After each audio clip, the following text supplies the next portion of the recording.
Most of you would be familiar with the acceleration expressed in polar coordinates. There are four terms, each involving one or other derivative. So to not make the notation cumbersome, we are going to use the convention of writing any vector's derivative with respect to time as r dot, where dot signifies the variable's differentiation with respect to time. In this convention, any other variable, the second differentiation is represented as r double dot and so on. So the number of dot basically represent the number of times you have differentiated a variable with respect to time. Now on this convention being cleared, we can move on to a very general vector A, which I am applying a normal force to it, that is at 90 degrees. Now this delta A would produce, if this is my initial vector, then this is my final vector. Now how I can write this, first of all, to a very good approximation, since delta A is really tending towards 0, that is it is really a differential. To a very good approximation, this is also 90-degree angle. From this we can use basic trigonometry and express delta A, the magnitude of delta A, as 2a sine of delta theta over 2, where delta theta is this angle. Now how this come from? Consider this triangle where I am replacing a initial with a1, that is, this is my first vector and this is my second vector. So a1, a2, this 90-degree angle, I am calling this delta theta over delta theta. Whole angle is delta theta, therefore this angle would be delta theta over 2. From here on, we can see that if this is delta A, now the basic thing to be cleared about here is that dA is very small. Therefore, the change, or I should say, the change in magnitude in A1 and A2 is negligible, since delta is tending towards 0. As said before, it's a differential. Therefore, this distance and this distance is delta A over 2 and delta A over 2. Basically, this is a perpendicular bisector drawn here.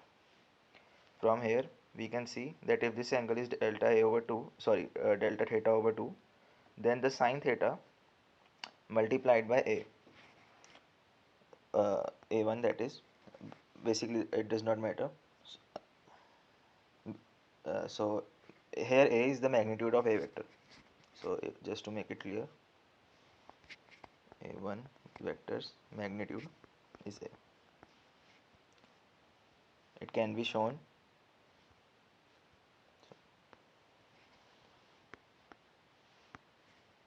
that delta A, the magnitude of delta A is 2A sine delta theta over 2. But we know that if sine of x we know that sine of x is equal to x, provided that x tends to 0, and this condition is being fulfilled here too, because since delta is very small, this means that delta theta must be very small. So from this it follows that our expression of delta A can be written in form of 2a delta theta over 2, or a delta theta. In the limit of delta theta being 0, we find that dA is equal to A d theta. Now we can differentiate, sorry, this is magnitude again, because we can't tell anything about direction from geometry. We need physics for that, or calculus, sorry, linear algebra or vectors. Now dividing both sides by time, we get dA by dt. The time can be brought into a modulus because time is a scalar.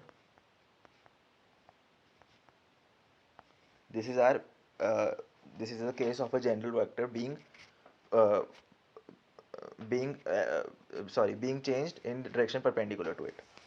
But now we can go on and consider a general case. Before doing that, we can consider a simple case of radius vector, circular motion, uniform circular motion. Since we know that theta is omega t in uniform circular motion, that is, sorry, we are given, no, I was right, sorry. Since theta is given omega into t in uniform circular motion, we can derive that dr over dt, that is basically a speed in uniform circular motion. From the word uniform, we know that this quantity's second derivative with respect to time would be 0. Therefore, this function is time independent, and this is what we should also get by using this approach.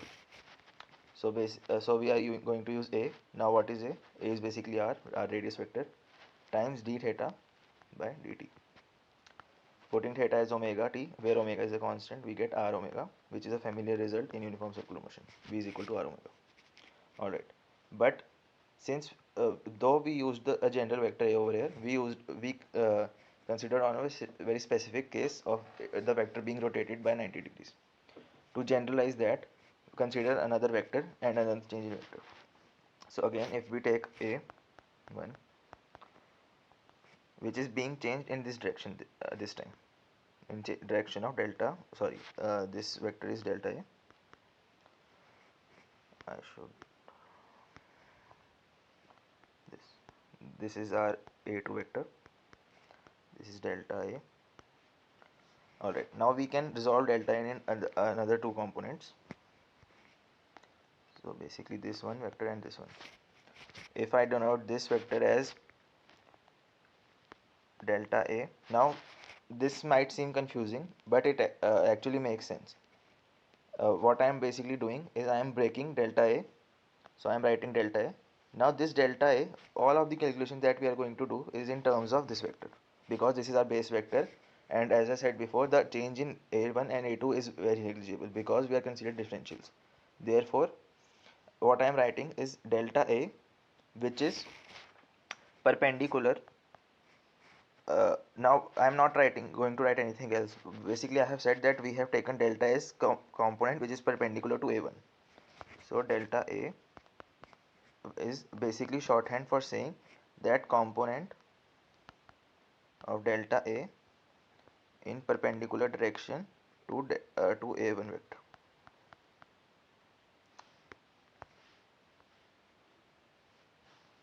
Similarly, here we can break down our vector as delta A, which is parallel to our original vector A1. So what's the point of doing this? Well, consider this triangle over here. The change is again very small, uh, actually not, let's not consider the change of this angle, let's consider over here only.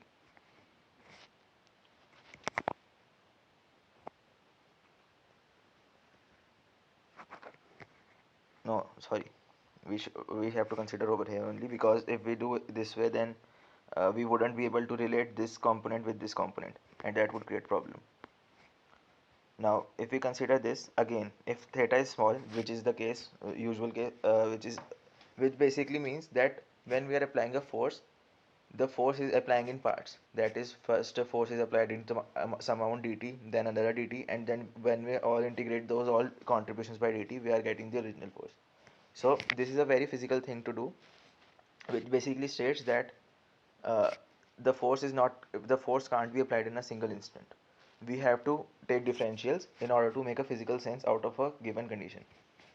So considering that, we can see that this delta A prime is just our previous vector which we wrote over here.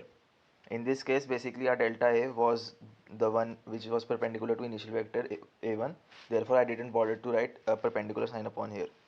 But now we can't do that anymore. So I am generalizing the thing written previously.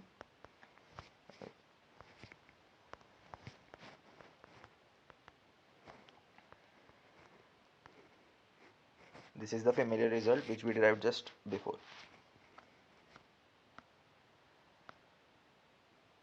Okay.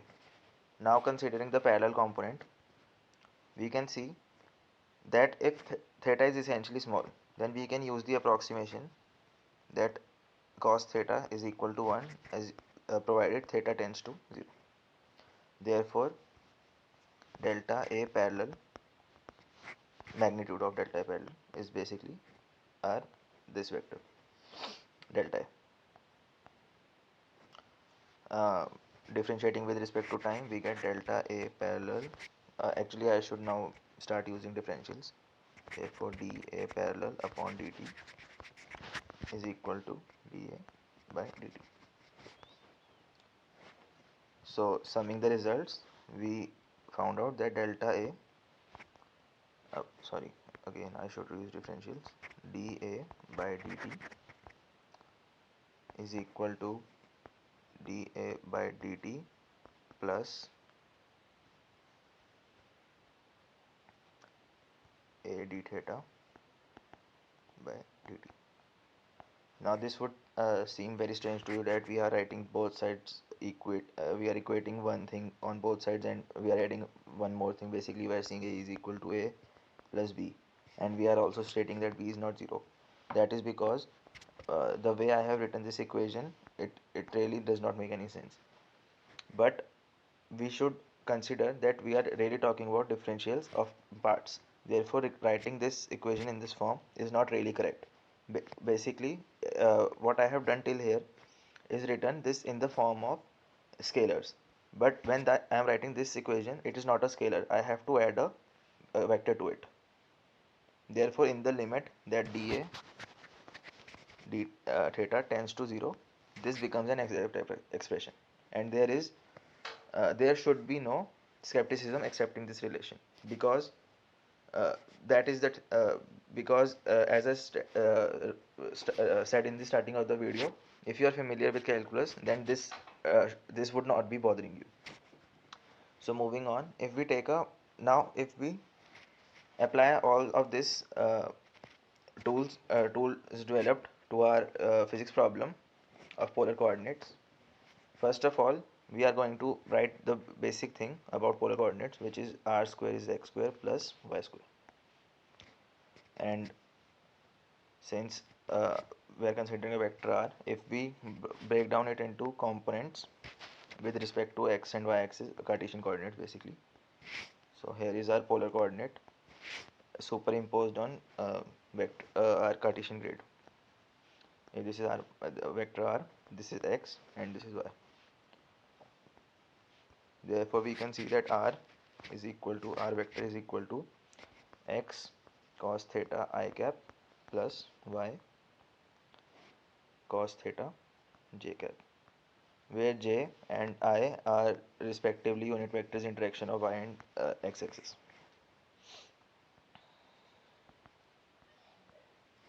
Alright.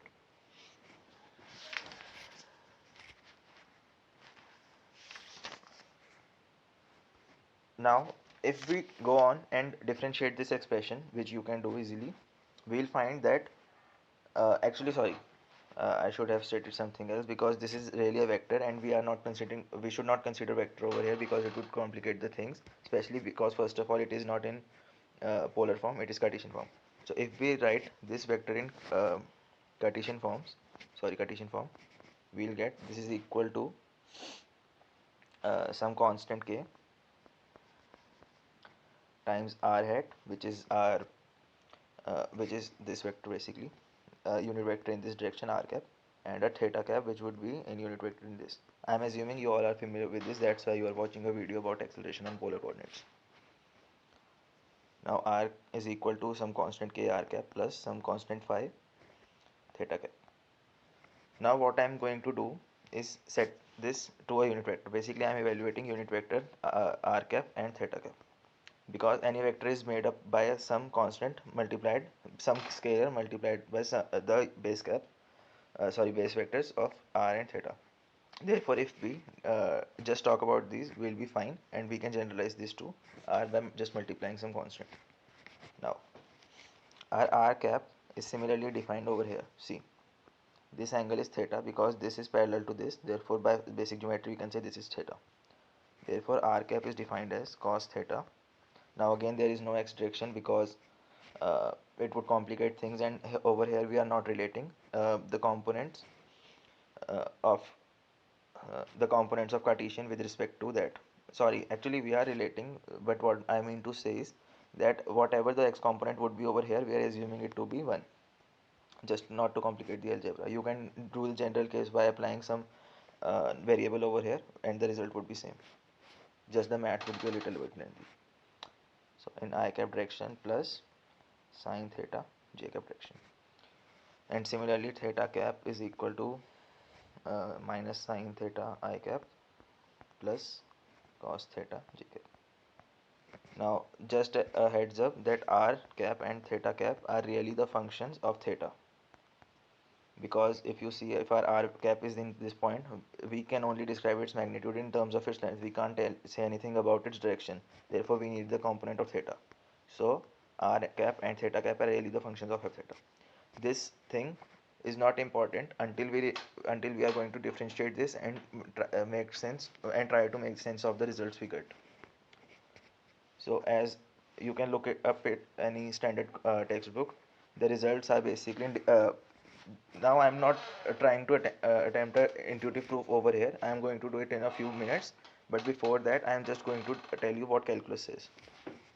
So by using calculus or basically differentiating, we are getting dr cap upon dt is equal to theta dot, reminding you where theta dot means derivative with respect to time of theta in direction of theta cap,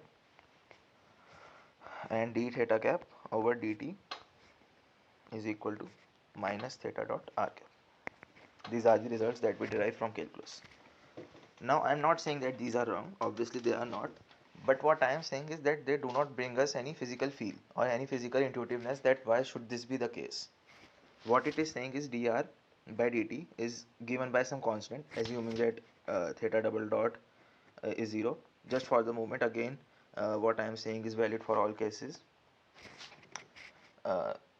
If theta double dot is not 0, basically what I would be saying would be much more much more complicated and would not aid our understanding. So just for the moment I am assuming that that double differentiation of theta with respect to time is 0.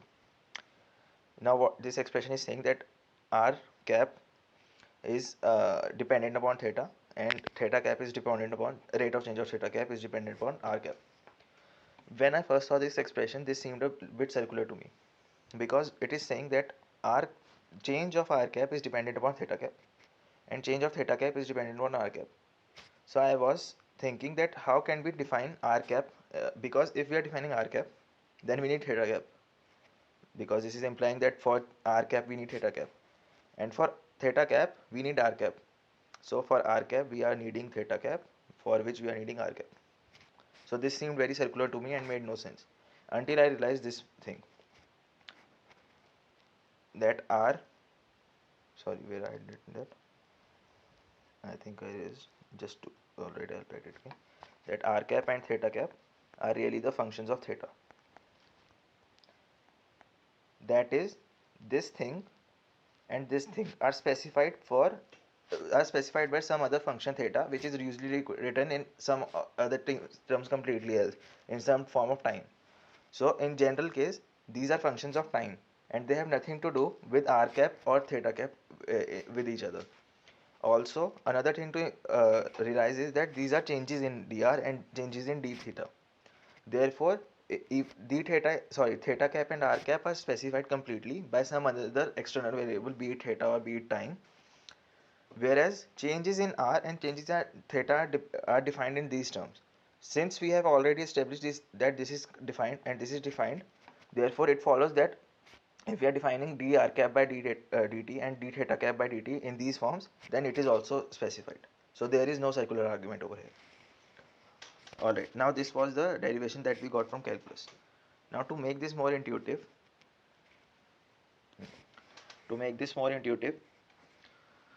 let's consider a unit vector in this direction of r cap and a unit vector over here. Now to remind you that, first of all I should write over here 2, that is our, this is that moment 2 we are considering, and this is 1. Alright, now I should remind you that unit vector has the property of its magnitude being 1. So what I am implying is that unit vector can only and only change in its direction, it cannot change in its magnitude. And since we saw before over here that to change the magnitude, rotate a vector, we need to apply by dA. This delta A does not increase the magnitude of A1 from that is A2, magnitude of A2 is not bigger than magnitude of A1. Since okay, I have messed up over there. Basically I am implying that A2 is not bigger than A1. A1 and A2 are bigger, are equal in size. So how does that come from? Because delta S is very tiny. Delta A can only change the direction, not anything else. Because delta S is really a differential being applied in a very small time. It cannot do anything except changing the direction. The change in A1 is practically unaltered. So from here we are saying that this is our delta r cap. Now if I should actually write it over this way, again it seems that r cap 2 is greater than r cap 1, but it really isn't. It's just because I can't really describe geometry in differential forms, so I have to approximate it. Now since we have actually now delta r cap is, from looking at results before, for a perpendicular thing, actually I have written, no sorry, for perpendicular thing it is a d theta by dt. Now where we can actually, I should see over here this first, because dt is being differentiated, so we are going to need it before, not at the we are going to need it sometime after, not at the present moment. Therefore delta A is really A times delta theta. Therefore from here dr is equal to r d theta. Alright,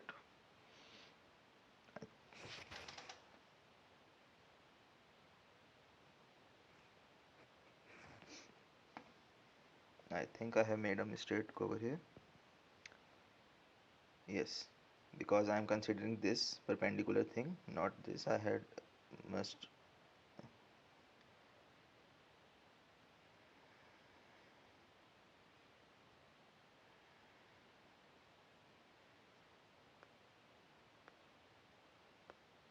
yes.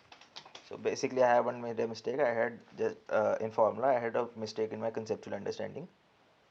Should have written a r cap over here and mod. Again mod is coming because we can only talk about scalars in geometry. Therefore now we know that unit vector has magnitude 1, therefore this is basically d theta. Now again this is mod. Alright. Now therefore d r cap over dt is equal to d theta upon dt. Now what about its direction? Let's look at this. We are seeing that if we have to rotate a vector which is lying over here in the present moment to this vector, we need to apply a force that is perpendicular to it. And in Cartesian, in polar system, if this is our unit vector, then this is our theta vector. Therefore by this geometrical argument we can say that the direction of delta r is in the direction of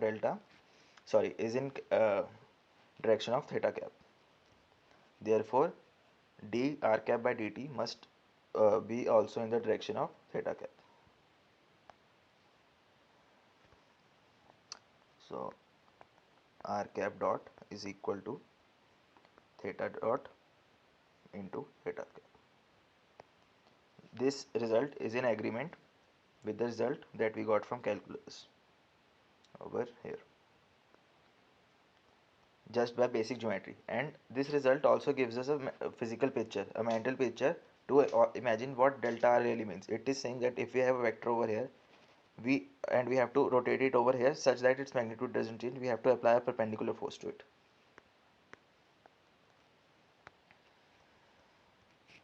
Similarly, we can talk about delta theta. So for delta theta, sorry, for theta, change in theta cap, I have to consider a circle once. If we have a radius over here, this thing protruding out of the circle is r cap. So this is theta cap at first instant, and this is theta cap at second instant. I had drawn this diagram so that I can displace this and put it over here, just to give you a mental picture that what's actually happening. So this is our first vector, this is our second vector, this is theta cap 1, this is theta cap 2, and this is our delta theta cap. Again, delta theta cap is perpendicular to it. Now why it is perpendicular? What it physically means to change delta theta cap?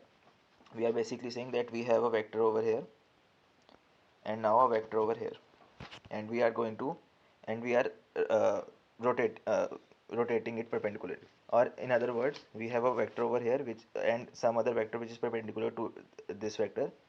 That vector changes its orientation to this vector, and there is another vector which is perpendicular to it. So we are finding the change in this vector upon change in this vector. Now again, this angle would be d theta. This again follows from basic geometry that if this angle is d theta, then this angle, I have made a mess again, theta cap 2, and now I am displacing theta cap over 1 over here. Therefore this angle would be d theta 2. So again, mod of, again I should use mod. Alright, so this would equate to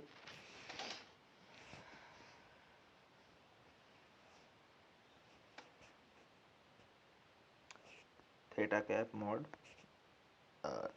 and sorry in delta theta. Where does this come from? Again, it's basically the thing we did before.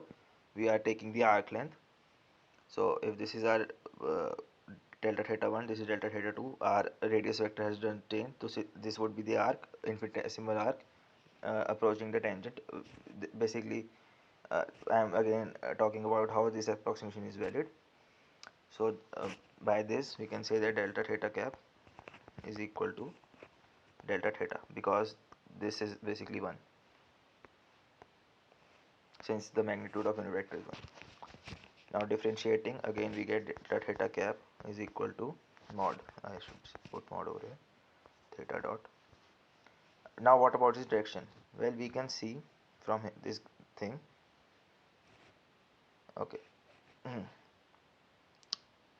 Now this is not the best of the diagram, so to make the picture clear, I am going to draw another diagram.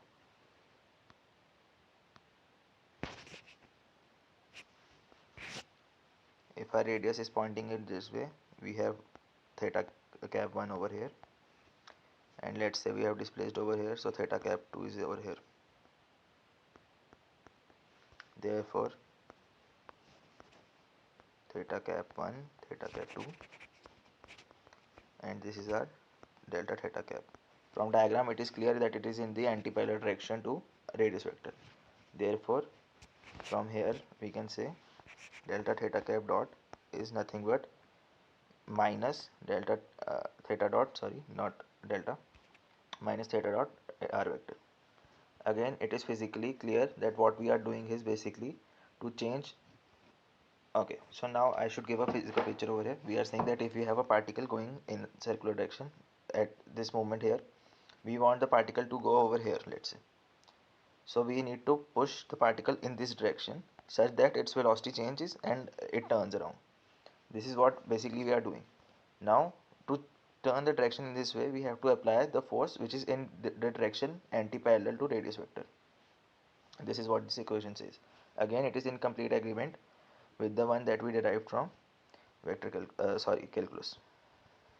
Over it was over here somewhere. Yeah.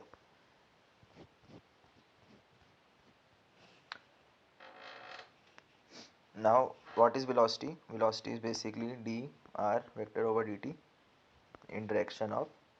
Actually, I think I should write r as r into r cap, just to make clear that what we are doing over here, which is r d r cap dt plus r cap dr by dt.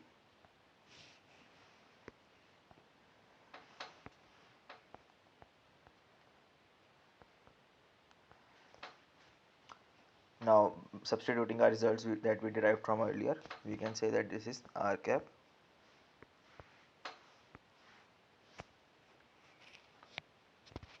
r dot r cap plus r theta dot theta cap. Okay.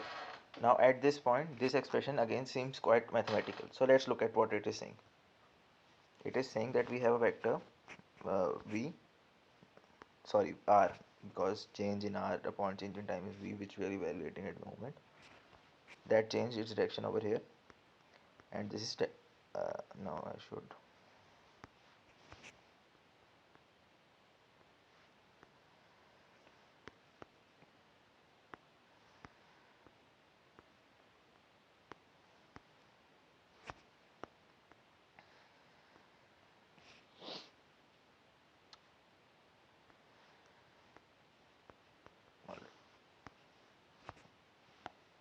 So this vector is our delta r, this is r2, this is r1, and this is delta r perpendicular, this is delta r parallel, again perpendicular with respect to r1 and parallel with respect to r1. Okay. So again, by using our previous analysis, this is basically saying that uh, first of all, delta r perpendicular is in direction of theta cap, which is perpendicular to a radius vector over here. So we can write a theta cap over here. Now what is delta r? Delta r is nothing but r, again by previous logic, I should say r into delta theta. And now if we divide this by time, what we should keep constant, or or should we differentiate with respect to both r and delta theta? Well, the thing is, to utilize our previous argument, that a perpendicular velocity or perpendicular change can only change the angle, not the magnitude. Therefore, this magnitude is constant in the if we are considering theta cap direction. Therefore, delta r perpendicular upon uh, delta t. Let's leave this and use differentials only. So dr perpendicular upon dt is r d theta or theta dot theta cap, and this is our first contribution to velocity in direction of theta cap. So if I call this v1, and you can see that this v1 is corresponding to the velocity that we derived from calculus. Similarly, what we can talk about this term of r1 over here. What is r1 over here? Sorry, delta r parallel. Delta r parallel is basically change in r. See how this is valid is if you are considering this as your some vector, I don't know, let's call it r prime, and you are subtracting r1, that is basically the change in r1, right? And this is also equal to delta r parallel. So basically what I am saying is change in r1 is equal to change in r parallel. Therefore delta r parallel is equal to delta delta r1 should be there, is equal to delta r parallel, and it is clear from the diagram that it is in the direction of r vector, r cap. Again, taking differentials and differentiating with respect to time, we get dr parallel, I should have written dr1 upon dt is d r parallel upon dt into that r cap. Now what is this? This is basically our change in radius vector, or r dot, into r cap or v2, which is the second contribution to our velocity, again in agreement with this. So first we proved this, now we have proved this by using geometric arguments. And these arguments again make sense. Just to give you a picture of what we have done so far, we have considered a vector which is being changed in this direction by some vector delta r. We are saying that, see, delta r has two parts, a perpendicular part and a parallel part. The perpendicular part can only change theta, and parallel part can only change uh, the magnitude. And since this is parallel to it, it follows that the direction of this is the radial direction, and direction of this is in the theta component. Therefore, these terms become clear that why they exist. Another thing is basically come from a realization that this change is equal to total change in this vector. That is, this change is equal to this whole change, and therefore this change is basically rate of change of radius, or r dot. So this term becomes clear, r dot in times r cap. And once we come to realize that delta theta is very small, we can approximate or actually take the limit this as r delta theta, and knowing that this perpendicular force or change cannot change the magnitude of our vector and can only change the direction, we have to take derivative with respect to theta. We come to this conclusion. Therefore, from the geometric standpoint, geometric point of view, this is fairly intuitive. Now, what I have done till here has been done by these people, Kleppner and Kolenkow too. But what they haven't done is give the same intuitive reasoning for acceleration 2. It has been 36 minutes and I haven't come to acceleration till now. Alright. Now, but this was important because if we understand this, then acceleration is basically the same thing, just done 5 times over. Except one thing, the term r of the term which is of r theta double dot theta cap, basically tangential acceleration. Now I should not say tangential acceleration because if you follow the see the book on page 34, there are 3 terms in tangential acceleration. Now they try to give, well, actually I shouldn't say try, I am saying try the word only here because I wasn't able to follow their argument. So they give the geometric interpretation of the Coriolis acceleration term, and let's not go into names and just say that it is 2 r dot theta dot, but they didn't give the physical intuitiveness of r double theta dot cap, basically this term, and this term cannot be proved by the above analysis, and we'll see why. Alright, so again I am not going to I am not going to find the expression of A in terms of calculus. You can check any book for that. It is basically r double dot minus r theta dot squared in r cap plus r theta double dot plus 2 r dot theta dot in terms of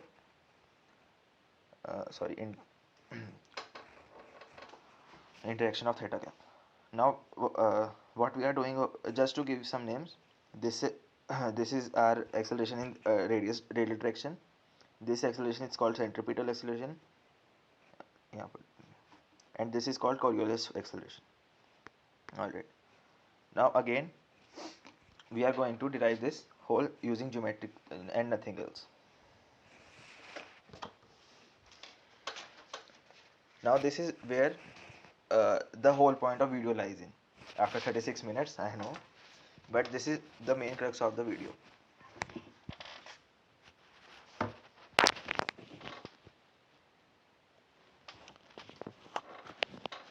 Now if we are considering acceleration, first I am going to see, if we try to interpret acceleration in terms of radius, it is quite hard. Even I should not anyway, sorry, when I was trying to come up in terms of radius acceleration, I couldn't because it was too complicated. Consider this term, for example, of r dot theta dot in direction of theta cap. This term is saying that theta is also changing and r is also changing. It is very hard to imagine it in mind, So we are not going to do that approach. What we are going to do is we are going to talk about in terms of velocity. That is basically I am saying that we are not going to talk in terms of how acceleration affects r. We are going to talk about in terms of how acceleration affects velocity. Alright. So consider a particle that has some velocity in some direction. Now again, this direction is not radial. Why it is not radial? Because our acceleration can change. For example, if a particle is over here, we are applying some acceleration. Let's say it's in this direction. If therefore the velocity it would have that would be also created in this direction. So there would be two components of these, one in radial direction and one in tangential direction. This is also the case in normal uniform circular motion also. Sorry, it's not the case because we don't have that this component in this.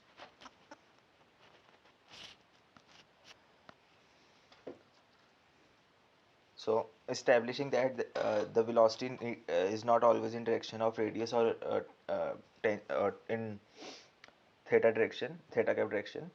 Let's consider a general vector in this direction. Now there are two components to this. One in theta cap and one in this direction, radial cap. To not clutter ourselves, I am going to remove this one, and let's remove theta 1 too for the moment. What I am saying is that I have to change this vector. That's what acceleration is. This is velocity vector. To remember, this is VR. So I have to change this. How can I change this? Again, there are two ways to change it. One, I can apply a perpendicular force to it or perpendicular change to it. Another, I can extend it in its magnitude. Taking the most general case in this example,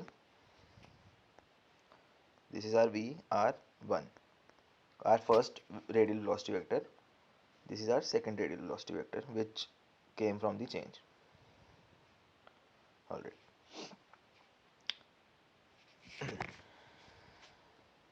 Now this is delta V R.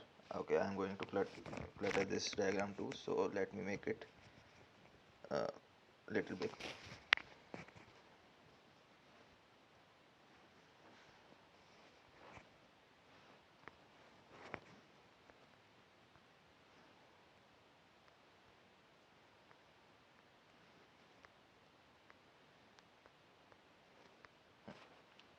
This is our VR2, radial velocity vector 2, which came from being accelerated by some delta V R, and this is VR1. VR1 extends till here. This little segment is delta V VR parallel. This segment is delta VR perpendicular. Alright. Now let's see what delta VR parallel is. Well, from diagram we can say that delta VR parallel is nothing but the change in this direction. That is, again, the change in this vector is equal to this vector.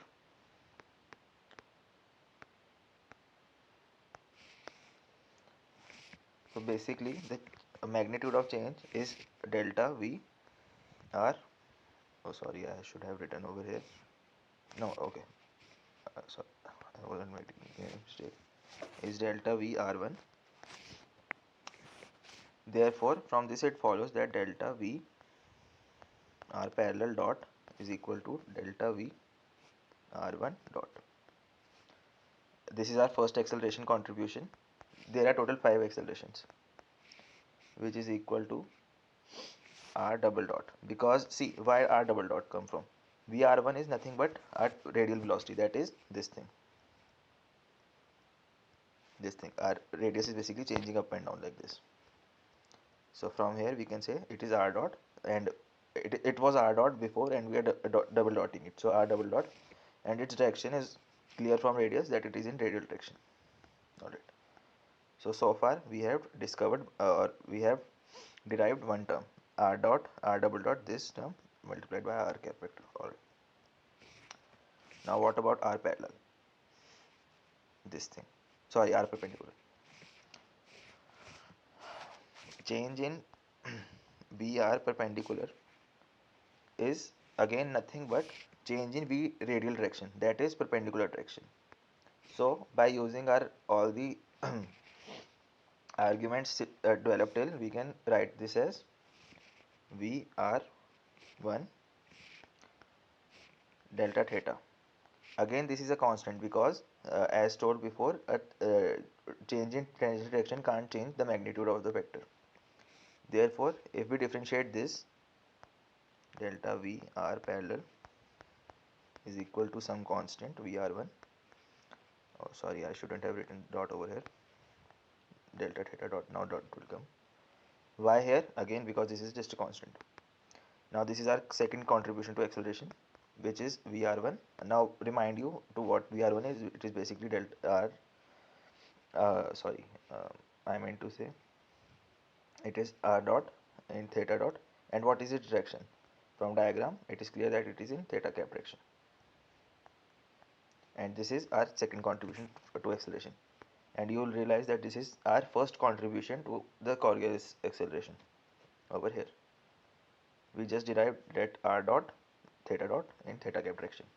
But there are two forces from, you can see a factor of 2. We have derived only one from till now. So just to mark, we have derived this one and we have derived this one. I'll cover the two when we will derive the second one too. Okay. Moving on. Till now, I have only considered change in v radial direction. But as told before, there also exists a theta direction. That is this one.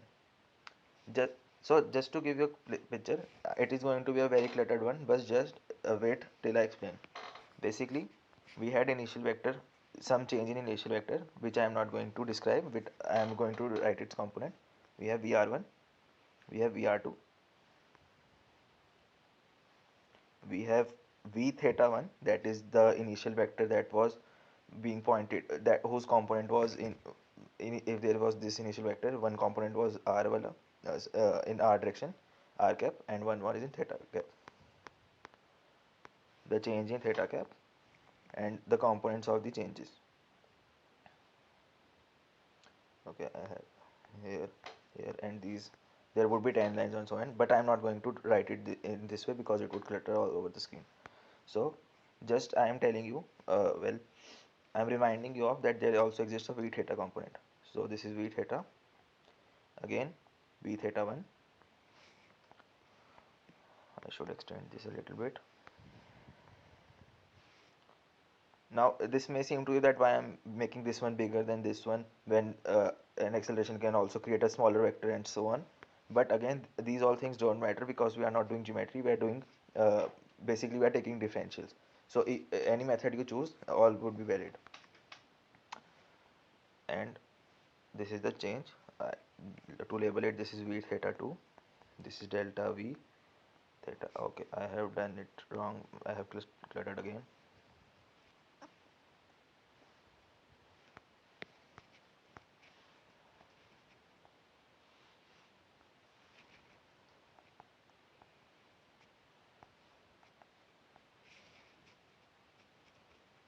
This vector over here is our initial vector v theta 1. This vector is v theta 2. This is change in v theta. This is change in this is v theta 1 parallel to it. This is v theta 1 perpendicular to it, delta v. And this is our whole diagram. It's very similar to this one. Just I have replaced all the thetas in this VR with all the v thetas. From diagram, we can see that delta v theta parallel is change in theta 1 in theta direction. What I am saying is that this is nothing but v theta 1. The change in v theta 1 is equal to v theta parallel. That's what it is. Now differentiating with respect to time, we get third contribution to our acceleration, which is v theta. Now what is v theta dot? Well, v theta is nothing but radial velocity, which we have established first, tangential velocity, which we have derived to be r theta dot. Now, as mentioned before, if this is in parallel direction to it, the theta can't change, therefore this would be r dot theta dot in direction of Well, theta cap, which is, you realize, our second contribution to Coriolis force, Coriolis acceleration, sorry.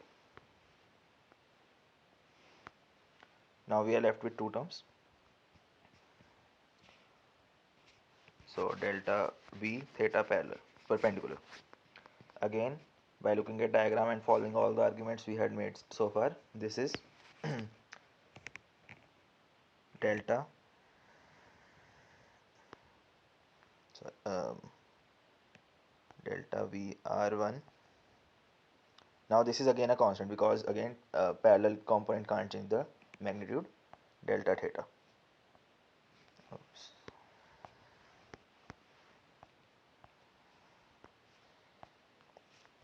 Differentiating with respect to time, we get our fourth contribution to acceleration, which is, now see, again this is in anti-parallel direction to radius, therefore minus r theta dot square, which you will realize is nothing but centripetal acceleration. Okay, so far we have derived all the 4 terms out of 5.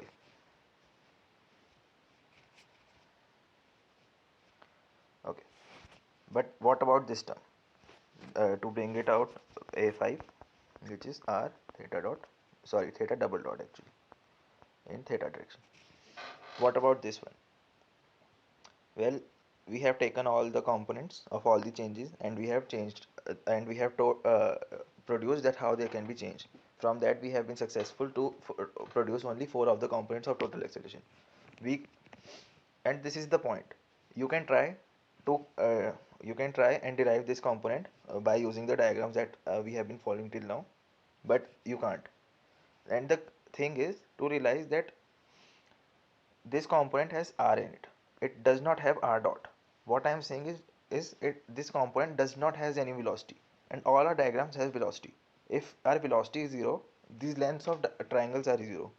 Therefore, by any method we can't derive a result which has r dependence in terms of geometry, because in terms of geometry represented by volume velocity. So for that we need to consider a special case in which our radius is not changing, but r theta is changing.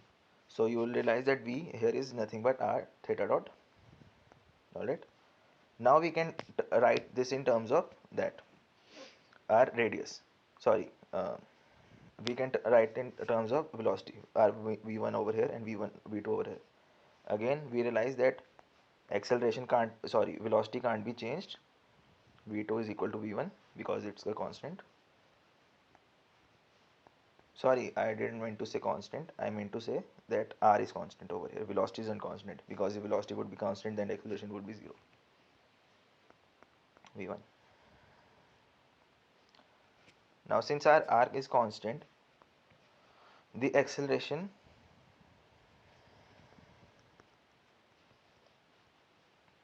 this is our change.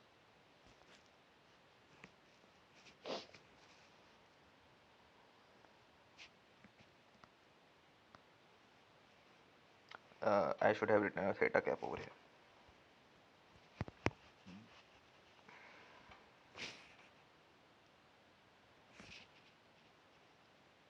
Now, a change in this velocity. So first of all, consider this vector v1 and this v2.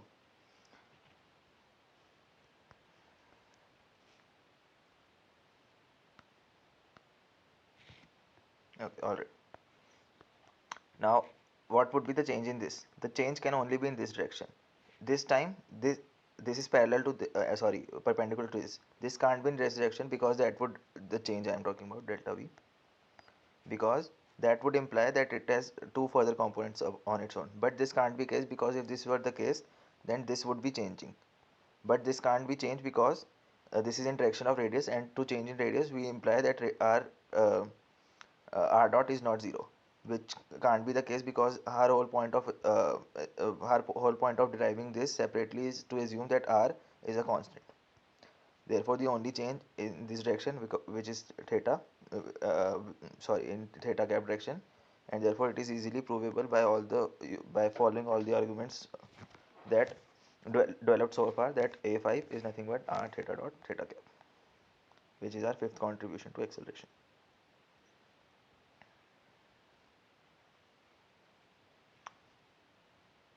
Now to summarize again, basically we have taken a changing radial vector, that is r dot is not 0, and we have considered a general change in VR. We are saying that one change is in its tangential direction and one is in its radial direction.